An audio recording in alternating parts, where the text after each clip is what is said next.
evening everyone and welcome to our annual members meeting for 2025 financial year. My name is Danielle Press and I serve as the Chair of NULIS Nominees Australia Ltd, which is the trustee for MLC Super Fund. Before we get started, on behalf of the NULIS Nominees Australia Ltd, I would like to acknowledge the traditional owners of country throughout Australia and pay respects to elders past and present. And a big thank you to all of you, our members who have joined us, especially if this is your first time attending our annual members meeting. Our purpose as trustee is to help members achieve the retirement they want. Part of delivering on that is sharing our progress with you, answering your questions and taking time to hear from you. We really appreciate your participation and I hope this meeting gives you a bit more insight into the work we've done over the past year. NULIS is part of the Insignia Financial Group of companies, one of Australia's largest wealth managers. We are proud to be looking after the retirement savings of 630,000 members.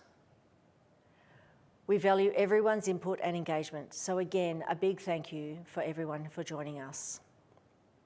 You may have noticed that we've recently updated our MLC app and website to make them easier to use and help attract more people to the fund so that we can unlock additional scale benefits for you all. We're very excited by these updates and the response we have received so far. Today, I will give you an overview of what we've achieved in the past year, and after that, I'll hand to our Chief Investment Officer, Dan Farmer, who will take you through how markets have fared over the past year, how we've adapted our investment strategy, and how your super has performed. As with last year's meeting, Dan will be taking questions about the fund's investment strategy and performance after he's finished his presentation. We've already received many questions ahead of today's meeting, and I thank you for submitting them. If you haven't yet submitted any questions, you can still do so on your screen. We'll try to get through as many questions as we can during this meeting, but if we don't get to yours, please don't worry, we'll publish a response on the website within a month of today's meeting. Additionally, however, we can't answer any personal financial questions due to privacy concerns. If you have a personal question regarding your superannuation or retirement savings, please reach out to our contact centre. They will be able to direct you to the right people to help. Now let's get started. Before we dive into this year's developments, I want to touch on a couple of topics that many of you have asked about: retirement and cybersecurity. Retirement is a major life milestone and achieving a comfortable, confident retirement is something we all aspire to. The purpose of superannuation is to help Australians build financial security for life after work, so you can retire with confidence, dignity and choice. Our role is to manage your superannuation responsibly, transparently, and always in your best interest.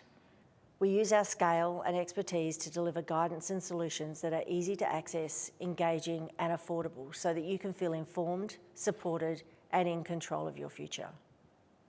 Security remains a top priority for us. With cyber threats becoming more sophisticated, we have continued to invest in our cybersecurity strategy to protect your data and retirement savings.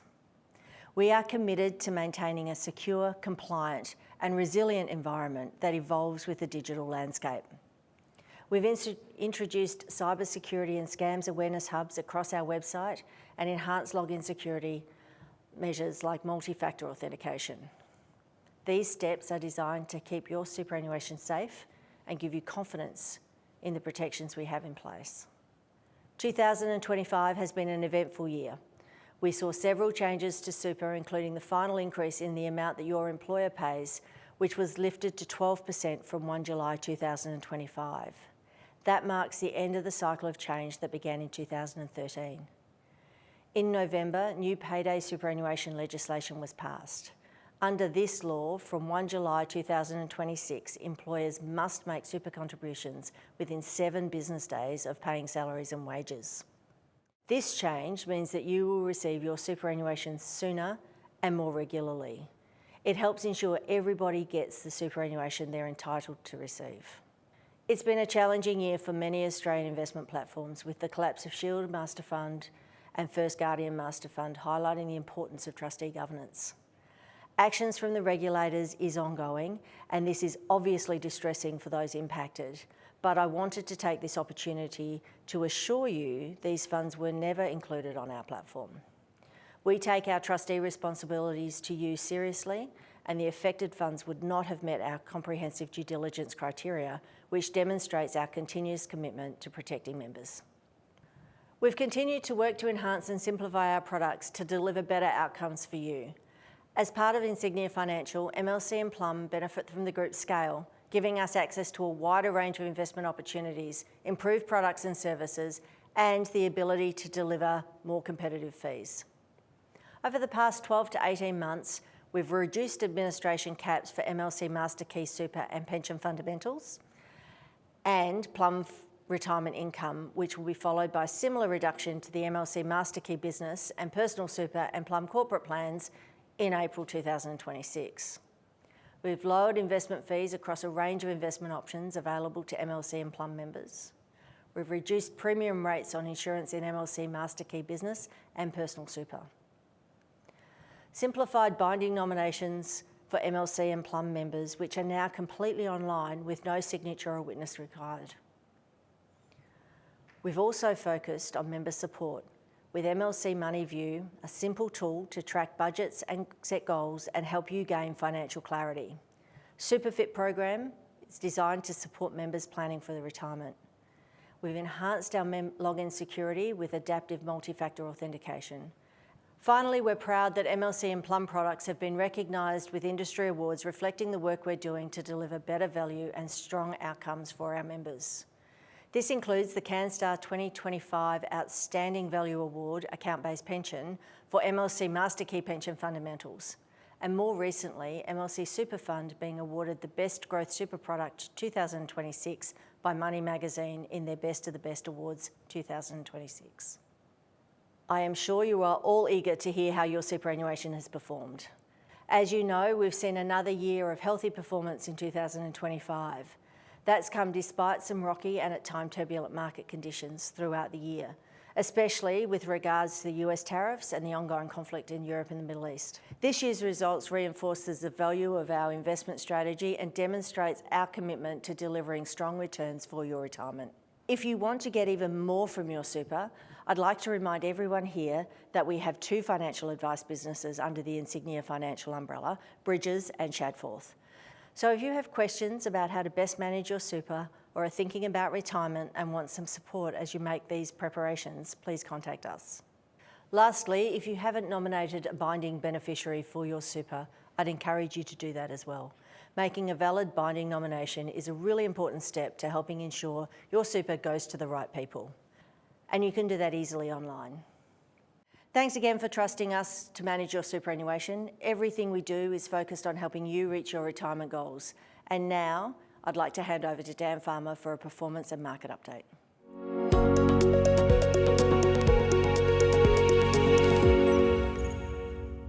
Hello everyone, and thanks for your time today. As Danielle mentioned, I'll be discussing what happened in markets last year, how our funds have performed, and what we're planning for the year ahead. I'm pleased to say that we've had another strong year, and our funds have once again delivered healthy returns for members. We've achieved this results despite some challenging conditions and notable headlines. In short, our strategy remains sound, even in a changing global environment, and turbulence in markets was not as pronounced as the headlines might suggest. To explain this in a bit more depth, I'll be speaking to you today about the major economic drivers we've seen over the past 12 months, how we've navigated those conditions, and finally our outlook for the year ahead. I'd also like to quickly note that I'll be speaking to fund returns for the calendar year to 2025. These returns are more up to date than the financial year returns to June 2025, which you may have seen in recent member statements sent to you. However, if you haven't seen our 2025 financial year numbers and would like to review them, they're available on our website. Inflation continues to be a factor to watch in markets after spiking during the COVID period. When it first returned, most commentators expected inflation to be transitory and the underlying pressures would pass quickly once supply chains normalised. Now, unfortunately, it soon became clear that higher prices weren't going away quickly. Last year, we made several observations about inflation, noting that it was indeed declining, the rate of that decline was decelerating, and this slower pace of decline would likely slow the pace of cuts to official interest rates. As a result, we expected inflation to moderate over the year, but central banks will remain slightly wary about inflation levels remaining a little high. This caution on inflation by central banks was proven correct here in Australia with a higher than expected CPI data for December 2025 quarter, now putting upward pressure on cash rates. This generally proved to be the case globally last year, with cautious cuts to cash rates from central banks as they monitored the trajectory of inflation. One notable difference has been the impact of US tariffs on prices and the knock-on effect that's had for inflation. There's been significant focus and media attention around the issue, particularly following President Trump's Liberation Day announcement on April 2nd, 2025. The original plan was to implement a 10% base tariff rate on all countries. Additional individual reciprocal tariffs were then intended to be rolled out from April 9th. Markets reacted negatively to the tariffs. The rollout slowed and deadlines were extended while individual deals were negotiated. Now, the reality to date is that headline tariffs announced by the Trump administration haven't fully flowed through to end consumers. There's been a lot of substitution and rerouting of US imports, and the actual effective tariff rates have been much less than the headline rates announced. Additionally, the US administration has reduced tariff rates for many countries, and businesses have absorbed some of the tariff costs. For inflation, that meant prices haven't seen a big spike up as feared. But at the same time, prices haven't come down as much as we'd like either. Now, that gave central banks a bit more freedom to cut interest rates, and we've seen a handful of cuts from central banks around the world since then. For equity investors, the returns this year, the big driver was the rapid rise of AI. AI adoption has grown more and more as businesses and people adopt it in their daily lives. That translated into exceptionally strong investment in AI infrastructure and meant big returns for AI hyperscalers and AI adjacent stocks. For the 12 months to August 15, just 4 companies accounted for 60% of the stock market gains, these being Nvidia, Meta, which is Facebook, Microsoft, and Broadcom, which is another semiconductor manufacturer. Now, that's led to some talk of a bubble, and I'll get into our view for the coming year a bit later during this session, but for now I'd like to note that if you compare what's happening in the AI sector today to bubbles we've seen in the past, there are some key differences, and we think some of these bubble fears may be overstated. If you compare the AI boom of today with the dot-com rally and subsequent crash in the early 2000s, much of the run-up in prices back in the dot-com era was driven by speculative capital, often partially funded by debt, pouring into companies with no underlying earnings. Now, these AI companies we're seeing today are in many cases backing up their share market performance with solid earnings, and notably we're expecting to see those earnings broaden out to other sectors both in the US and here in Australia. So we don't see it as a clear bubble yet, but it's something we're watching very closely because valuations are clearly very high. We still see some room for AI stocks to run up, but we'll keep an eye on further developments. Last year I commented that we were positioned relatively neutrally on shares. We subsequently moved to a small overweight position in global shares. Now, while we don't expect to see a repeat of the 2023-24 stellar returns, we did expect to see modest positive returns given earnings growth remained relatively healthy and cash rates were expected to ease. As it turned out, that decision was a good one. Global equity markets have been strong, delivering 19.7% on a currency hedge basis for the calendar year and serving as a key driver for portfolio returns. We've also seen fixed interest do reasonably well, supported by the moderation of those inflationary pressures we've been watching over the past few years. Private credit's performance has been very healthy over the year. We've continued to build resilience in our private credit investments by further diversifying holdings, moving from a focus on Australia to a larger proportion of US-based opportunities. There's a couple of reasons why we're doing this. The US is a deeper market with more opportunities to invest, and we work with some excellent private credit managers that help us seek out really great opportunities. And of course, the benefits that come from diversification. That helped us generate a 1-year gross return of 5.6% to 31st December 2025 from our fixed interest portfolio, which compares very well to fixed interest returns from other funds. It's been a strong relative performer for us this year. We've also been expanding our unlisted infrastructure program and investing in more of what we call core plus assets. These are high quality infrastructure assets we expect to deliver higher returns. As with our fixed interest portfolio, we've further diversified our infrastructure holdings too. For members in options that include unlisted infrastructure, this means your super is invested in assets like Heathrow Airport, one of our more recent additions, and an excellent asset we're very pleased to be invested in. It's a large, long-life regulated infrastructure asset with strong, stable cash flows. The airport also has significant growth potential, and we expect it will contribute to the long-term performance and resilience of members' portfolios. So with this in mind, how did our default option perform? Our MySuper growth portfolio, where most of our MySuper members are invested, returned 9.6% over the calendar year to 31st December 2025, and has delivered a very healthy 8.4% per annum over 5 years. These returns are very competitive when compared to other super funds.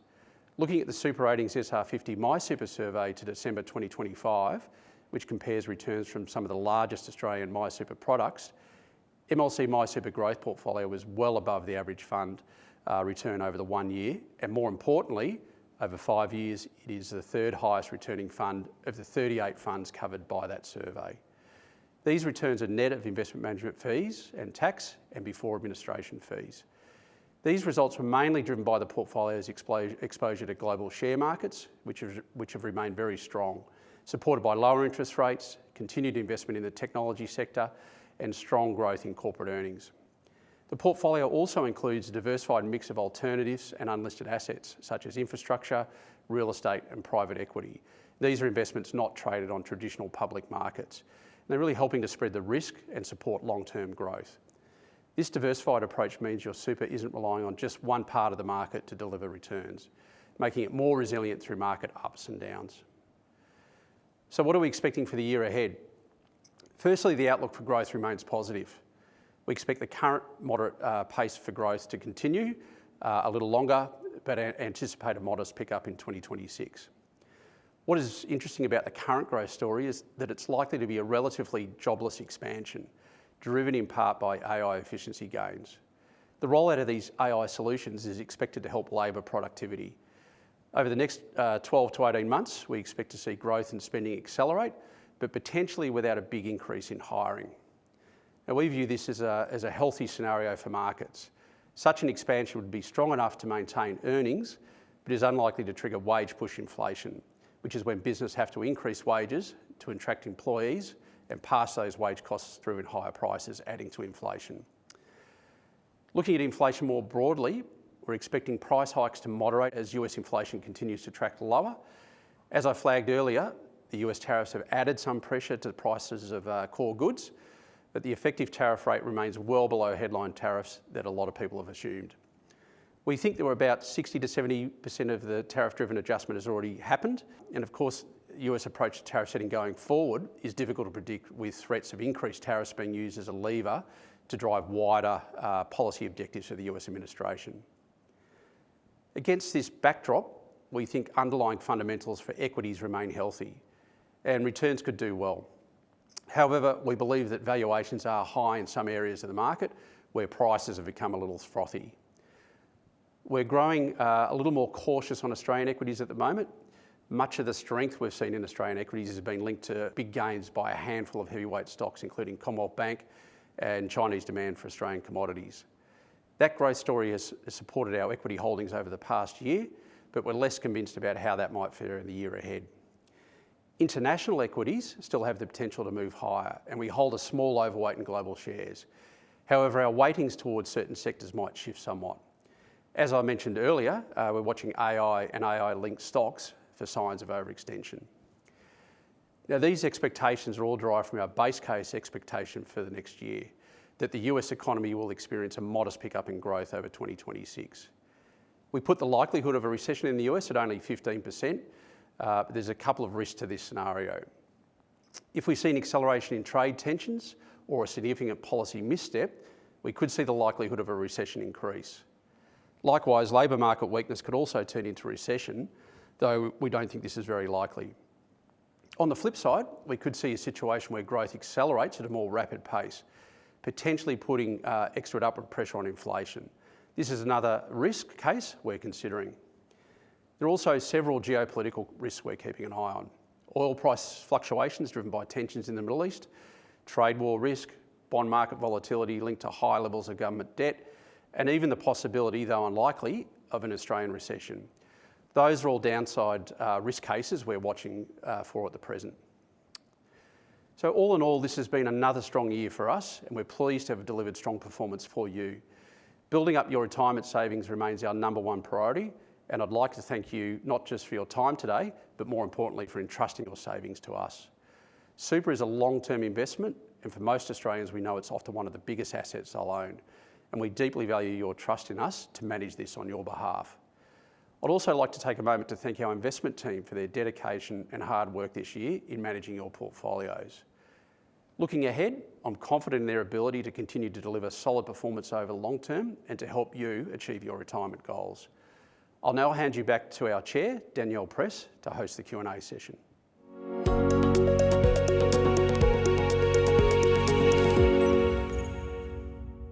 Thank you, Dan. We'll now move into the Q&A session. Many of you submitted questions during registration, and we've also received some during the meeting today. Just a reminder that the answers provided here are general information only and should not be taken as personal financial advice. If you'd like advice specific to your situation, we encourage you to speak to your advisor or contact us directly. Joining me to answer questions here are Dan, Sharon Swan, our Chief Member Office, and Dave Woodall, our CEO of Superannuation. So let's get started.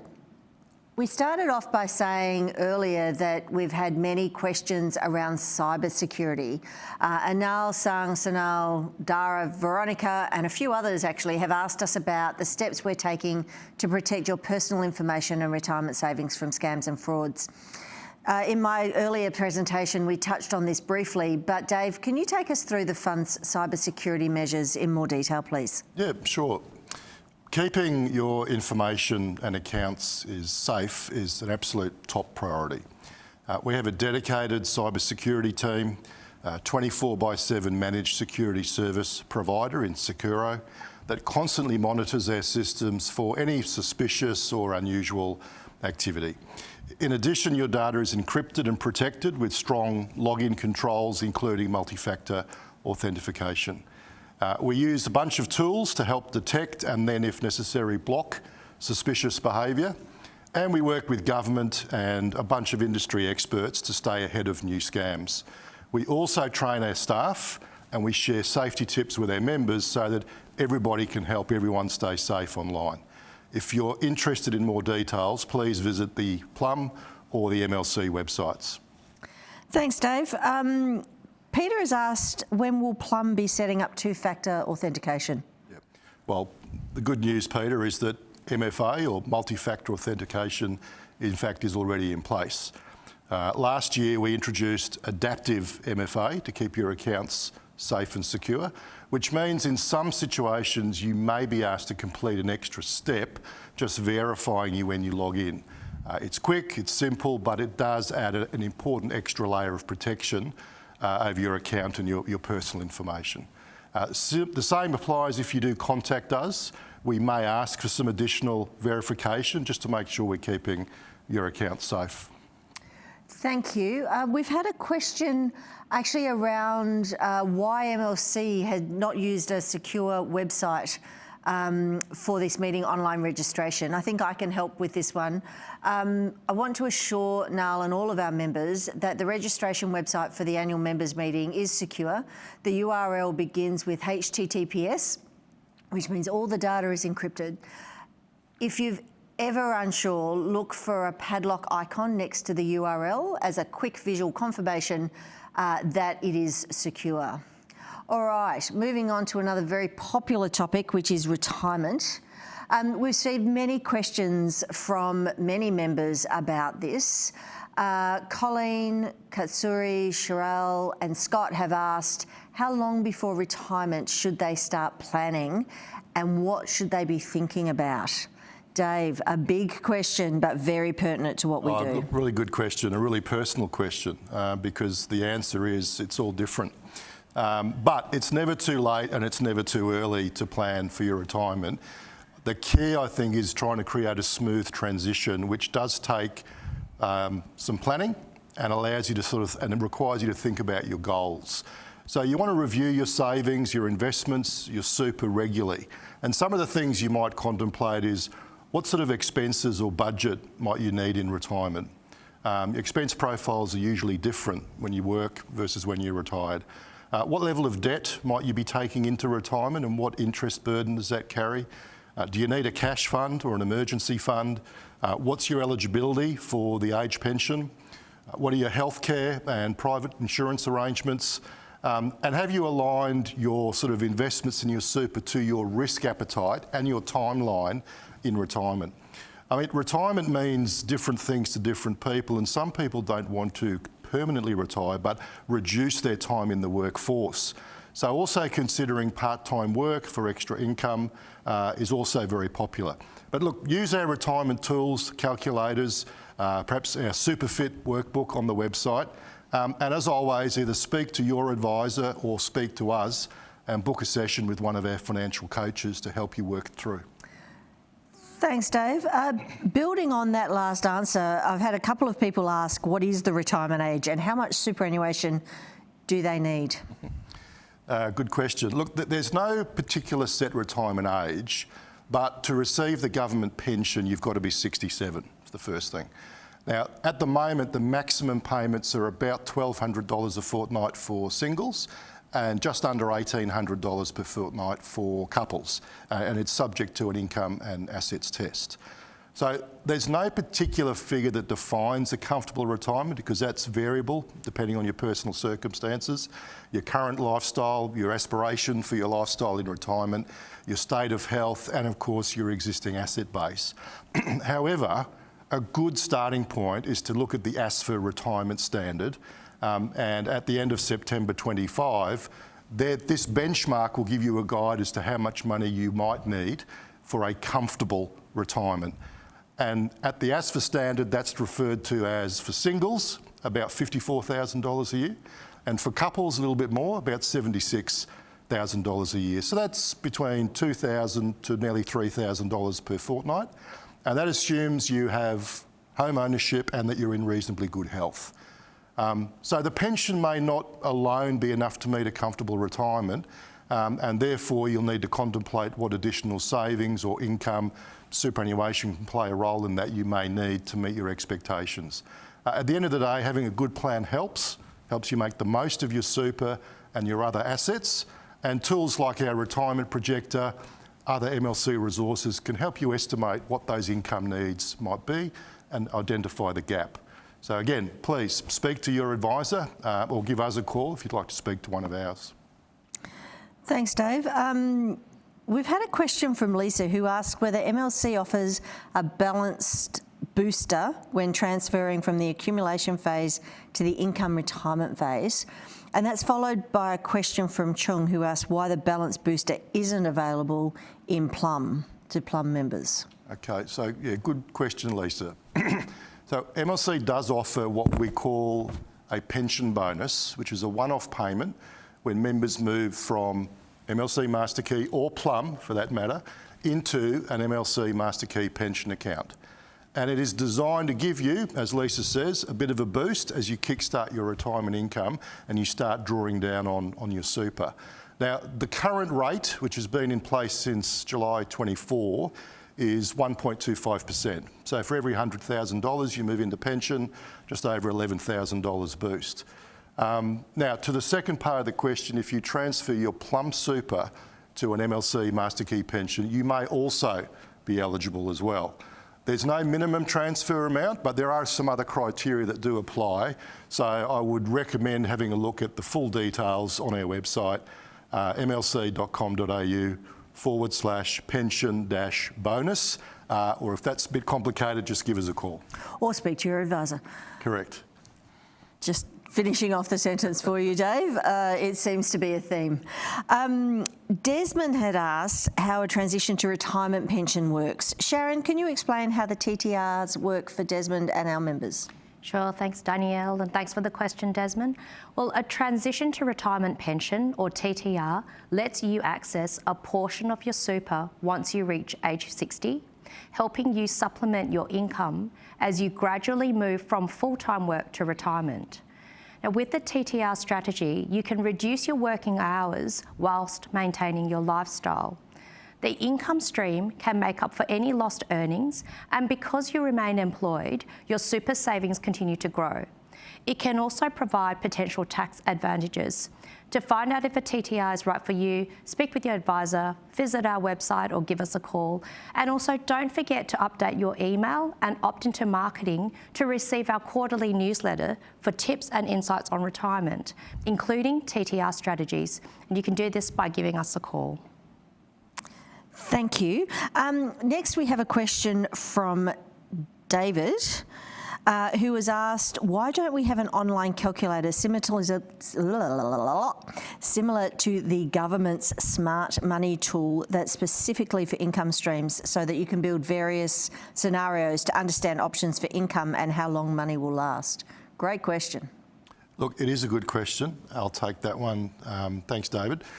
We've got a bunch of online tools that can help you plan for retirement. Specifically, the retirement projector shows how your potential super, age pension eligibility and your investment risk preferences all come together. The personal super calculator will give you a personalised snapshot of your super balance, incorporating your needs and the strategies. And both of those are available on our website. Great. Thank you. We have another question from a different David, I assume it's a different David, who asked us to explain the difference between an account-based pension and an allocated pension.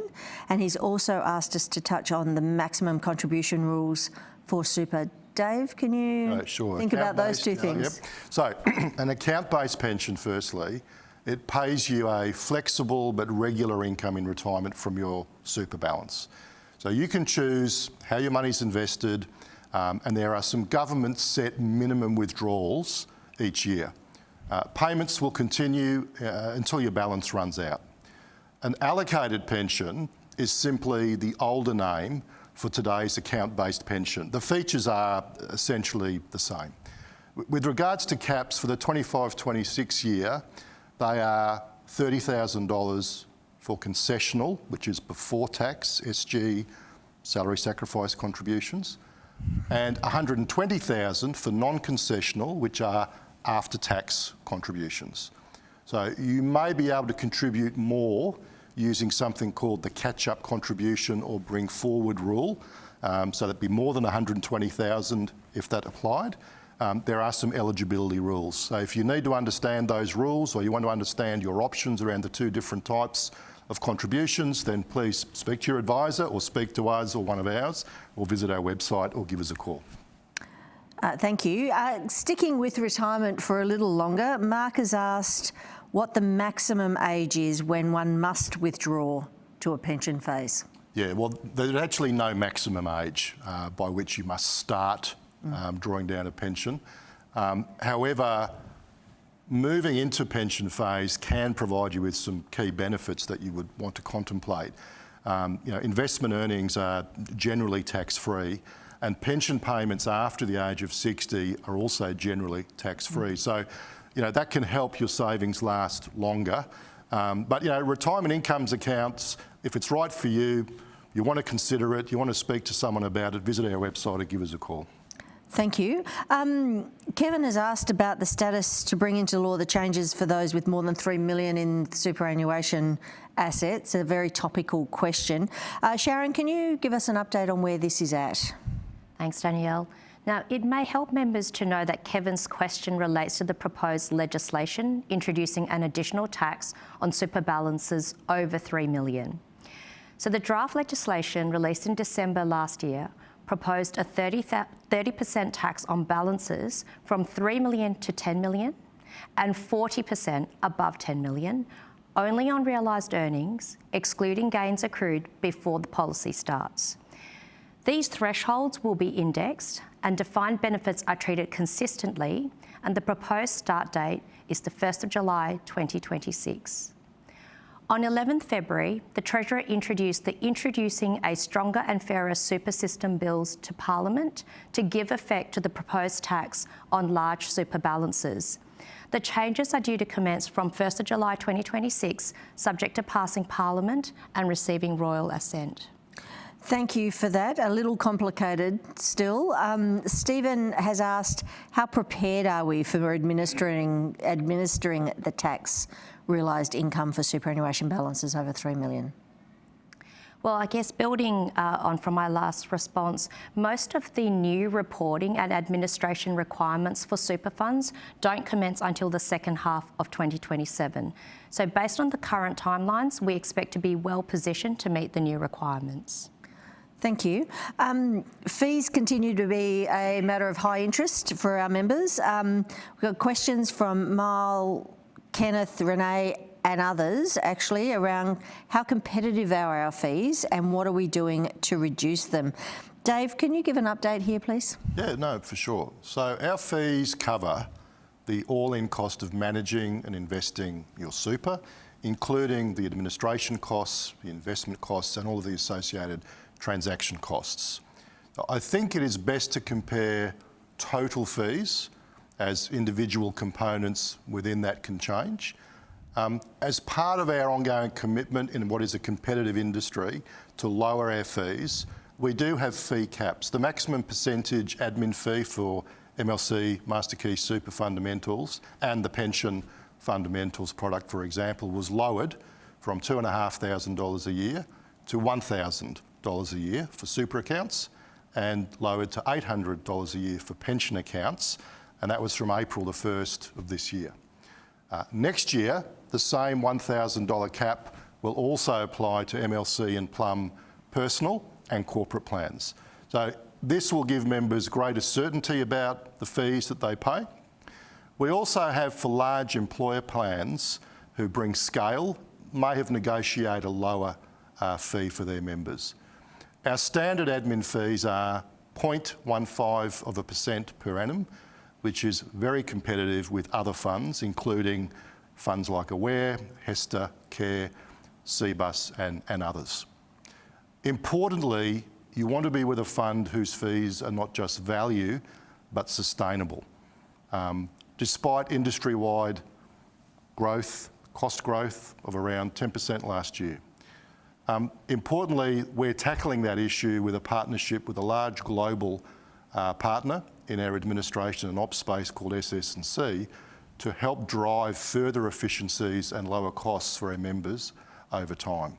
For example, of total costs for a $50,000 MySuper member under 55, you can have a look at the website, go to mlc.com or plum.com.au and you can explore the detail there. Thank you. We have a question around how insurance costs equate to the claims that are made. Dave. Look, I think that's from Richard. Thanks, Richard. Good question. So insurance costs, or premiums, as we refer to them, they reflect the expected cost of future claims. So they're largely based on historical claims experience. And those premiums allow or include allowances for stamp duty and the costs of managing the whole insurance pool and arrangement. So rates can go up or down over time, and they're usually driven by changes in that claims experience. Right, thank you. Shwan has asked for an explanation of related party payments. What are they? Sharon. Thank you. Well, the short form summary related party payments is a simplified version of the fund's financial statements. It provides an aggregate of key payments made by the fund in the last financial year, such as related party payments. So the related party payments are payments from the fund to entities related to the trustee that provide services to support members. These services help us deliver benefits and run the fund effectively. They include costs for things like investment management, marketing services, board committee fees, insurance services, financial planning and other member support. For the income year ending 30 June 2025, the NULIS trustee was responsible for approximately 637,000 members, which equated to a related party payment of approximately $512 per member. Now, over time, we expect members to benefit from more competitive costs through greater scale and simplification. Key initiatives include unlocking efficiencies from transitioning technology and operations to SS&C, which Dave just spoke about, continuing to simplify platforms and processes, and regularly reviewing related party arrangements to ensure they remain efficient and appropriate. You can find the short form summary and more details about related party payments at the back of your meeting notice. Thanks, Sharon. I'm going to let you have a little rest of your voice because it sounds like you're about to lose it. Jacinta, Michael, James and Deng have asked, actually along with a number of other members, when cryptocurrencies will be available as investment options. Dan, this one's for you. It is. Thank you, Danielle, and thanks for the questions. And look, right at the outset, I'd say we currently have no direct investments in crypto assets, and our position on crypto investing remains a case of not now, rather than not ever. So we continue to keep a really close eye on developments in the crypto space, including regulators' attitude to the asset. Now, we remain unconvinced of the case for crypto investing for our funds today. So if we look at Bitcoin and similar crypto assets, we really believe they fail the classic test of an investment. If we look at traditional investments like shares, bonds, real estate or businesses, they all generate cash flows, dividends, interest, rent or earnings that provide an intrinsic value and basis for a rational valuation.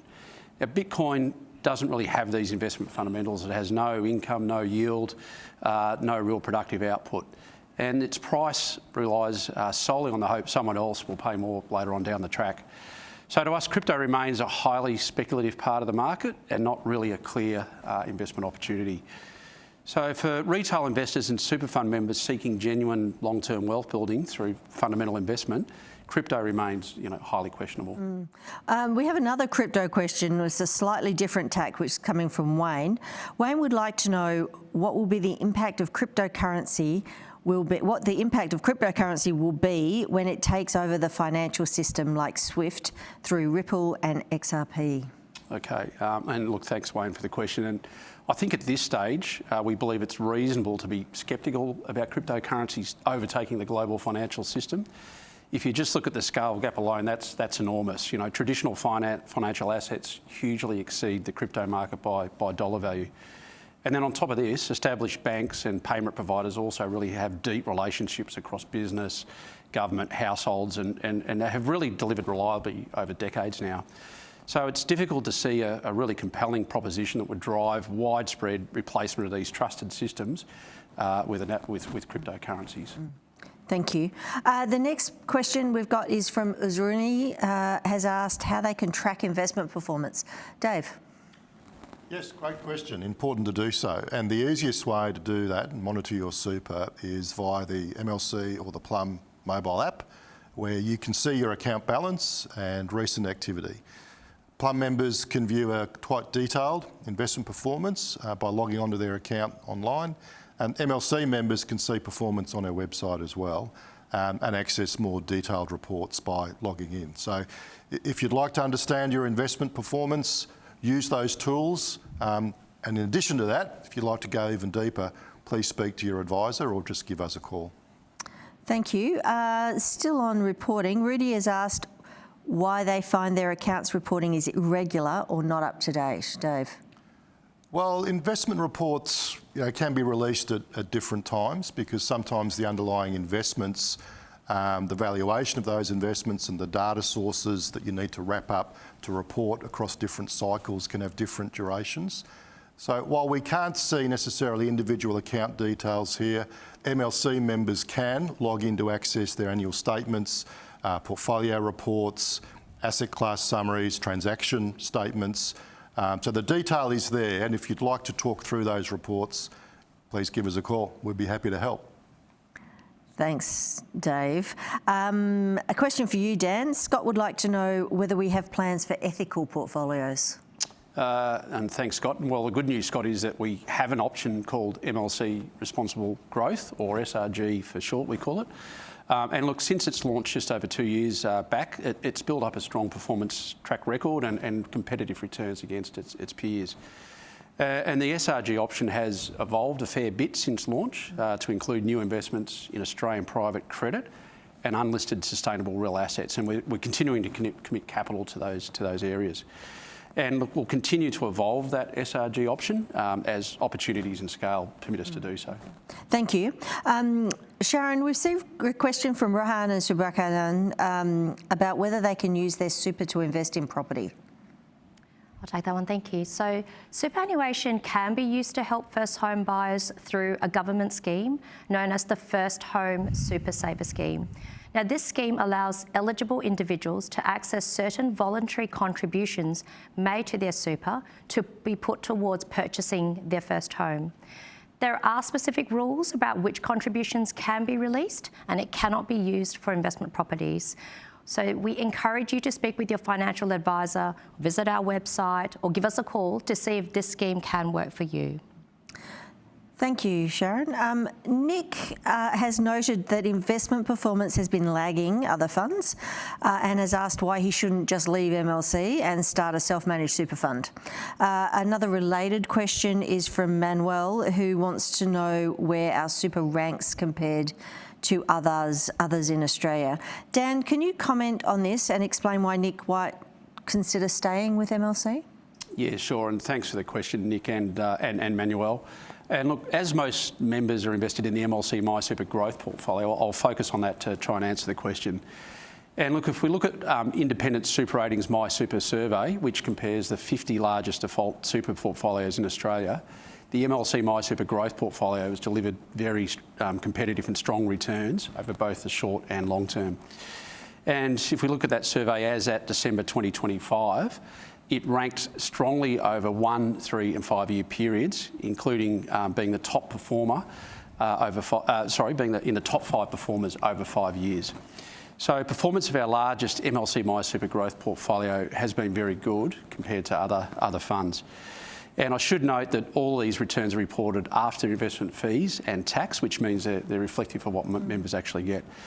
So if we switch to the second sort of part of the question, which was asking about self-managed super, and I think it's important to be aware that switching to a self-managed super fund can involve significant cost and complexity and time, and generally only becomes cost-effective at higher balances. By contrast, an employer super arrangements typically offer competitive fees, built-in insurance, professional investment management, and oversight by an independent trustee whose role is to act in members' best financial interests. Thank you. We do hope that you want to stay with us after that question.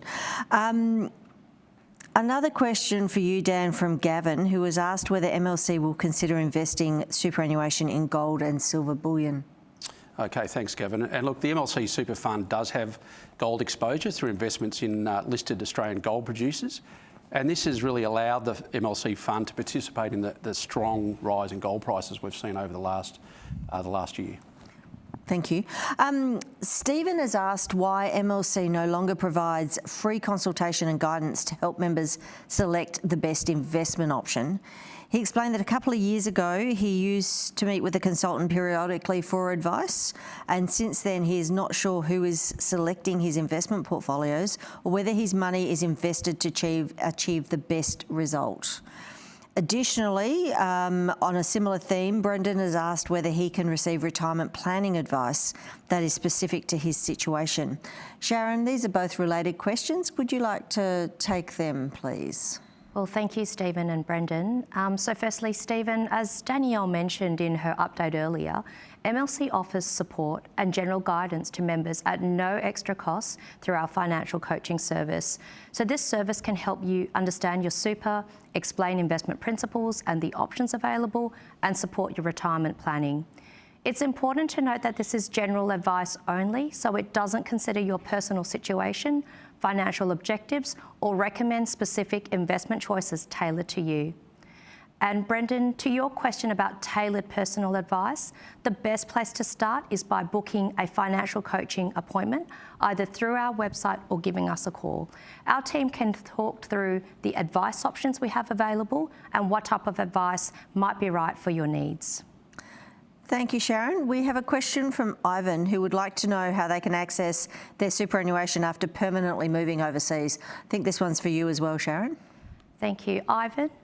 If you were a temporary resident of Australia and accumulated super while working here, you may be able to access your super as a departing Australia superannuation payment if you have left the country. It excludes New Zealand citizens, and there are other eligibility rules and conditions, so we recommend visiting the Australian Taxation Office website or giving us a call for more information. Thank you. It is complicated. A question from Pritchika, who has asked whether they can bring their super from KiwiSaver in New Zealand to consolidate with their current superannuation here. Again, a similar theme, Dave, but the other way. Yeah, so KiwiSaver is the New Zealand retirement savings scheme. And you may be able to transfer your KiwiSaver balance to an Australian superannuation account if you've moved back to Australia. However, not all KiwiSaver accounts are eligible. Pensions, self-managed funds and some other arrangements can't be transferred. So you can only transfer the full balance to a APRA-regulated super fund in Australia, and only a few super funds can actually accept KiwiSaver transfers. And at the moment, this does not include MLC or Plum. So we recommend you check with the specific fund directly before initiating a transfer. And if you need some guidance on whether a transfer is right for you, speak to a financial advisor or give us a call. Thanks, Dave. We have a question from Zinadi, who has asked what upcoming regulatory or tax changes could materially impact their superannuation balance or retirement withdrawals. Sharon, there are a few. Can you help? Absolutely. So I guess firstly, on 11 February, the Treasurer introduced the Stronger and Fairer Super System bills to Parliament. These proposals would reduce tax concessions on earnings for large super balances. So the key changes include a 30% tax on earnings for balances between $3 million and $10 million, and a 40% tax on earnings for balances above $10 million. Earnings on balances up to $3 million remain taxed at current concessional rates, and the $3 million and $10 million thresholds will be indexed to CPI. So if passed, the changes are proposed to start from the 1st of July this year. The bills also increase something called the Low Income Superannuation Tax Offset from the 1st of July 2027. There, the threshold rises from $37,000 to $45,000, and the maximum payment increases to $810. Members should consider seeking advice or give us a call to understand how these changes may apply to their circumstances. Thank you. A question for you, Dan, from Steve, who was asked whether Plum looked at investing in any of the affordable housing products in Australia over the past 12 months. Okay, and thanks for the question, Steve. And what I can say is MLC Super is actively participating in the federal government's housing working group, alongside a wide range of other institutional investors, fund managers, banks and industry bodies. And that group is exploring potential investment pathways, including how to make Australia's emerging build-to-rent sector more economically viable. And look, in those meetings, we've highlighted the current performance test settings may need to evolve for super funds to invest more meaningfully in this area. And now we already have investments supporting housing through a domestic real estate development fund managed on our behalf. And we've provided private lending to affordable housing initiative in New Zealand. Now, as with any investment we make, we need to be comfortable that an investment in affordable housing really benefits the long-term returns to our members. Thank you. Our next question comes from Carr, who would like to know the benefits of having superannuation. Sharon. Thank you, Carr. Well, superannuation helps you save for retirement by building a pool of money that grows over time through regular contributions and long-term investing. Your employer contributes on your behalf, and you can also make personal contributions to further boost your savings. Our fees are competitive so that more of your money stays in your account, and it's professionally managed with a diversified strategy designed to navigate changing economic conditions. We look after your super responsibly and transparently with strong governance, security, and provide advice and tools to help you plan for a confident and comfortable retirement. Thanks, Sharon. And I think this might be my favourite question of the evening from Jin Chang, who's asked to tell him why MLC is the best super fund for them instead of other funds. I'll take that one.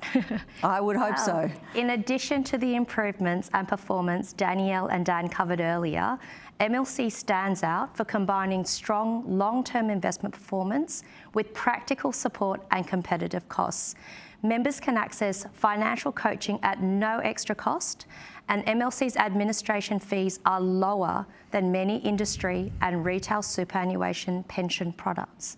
We also manage more retirement assets than any other Australian super fund and offer member-friendly features such as fee aggregation and a pension bonus for eligible members, all designed to help you build and enjoy your retirement. We hope these benefits give you confidence in investing your super with us. If you'd like to learn more, visit the Why Choose Us page on our website. Thank you, Sharon. And we have one final question from Cassandra. We have time for one final question from Cassandra, who's read online that Insignia Financial is being bought out and asks, what does that mean for them and being a member of the fund? Cassandra, you are correct. Insignia Financial entered into what is known as a scheme implementation deed in June last year for CC Capital to acquire all issued shares in Insignia Financial. The deal has continued to progress since then and is still subject to approvals from APRA and the Foreign Investment Review Board. The deal has already been approved by the ACCC. And Insignia Financial has now submitted the scheme booklet to ASIC and the ASX for their review. In terms of what this means for you as a member of the MLC Super Fund, it basically means not much. It's business as usual here for us as the trustee and the management, where we are continually working hard in the best interests for you to ensure that our members in retirement have the best outcomes they possibly can. That brings our Q&A to a close. Thank you for your thoughtful questions. Hearing what matters to you helps guide how we manage your fund. For more information on anything we've covered today, please visit our website, speak to your advisor, or give us a call. If we didn't get to your question today, we will publish a full transcript of the recording and written responses to any questions on the AMM website. You'll also receive a short feedback survey shortly, and we'd really appreciate your input so we can improve. On behalf of NULIS Nominees Australia, thank you for the trust you've placed in us in managing your retirement savings. And a special thank you this evening to Sharon, Dave and Dan for joining me here and contributing to today's event. Thank you all again for joining us, and I hope you enjoy the rest of your evening.